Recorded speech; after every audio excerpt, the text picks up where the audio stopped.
به نام خدا. دوستان عرض سلام و ادب و احترام دارم خدمتتون. ما توی کانال جنسینگ آکادمی میخوایم چند هدف رو با هم دیگه برنامه زمانبندیش رو بچینیم و این اهداف رو با هم پیگیری کنیم که شامل سرفصل‌هایی به شرح زیر. اهداف گروه. قبل از اینکه اهداف گروه رو من عرض بکنم، بنده سیاوش قنبری، کارشناس ارشد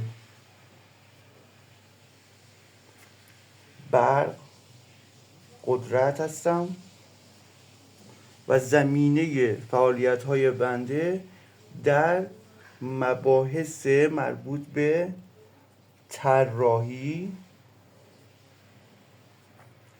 اجرا، ارتقا و نت نیروگاه‌های دیزل جنراتوری هستش. دیزل جنراتوری با تمرکز و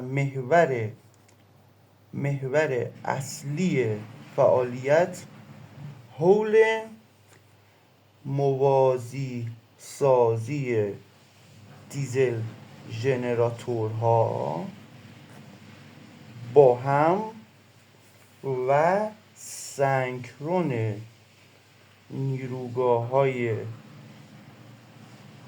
دیزل ژنراتوری با شبکه برق سراسری. خب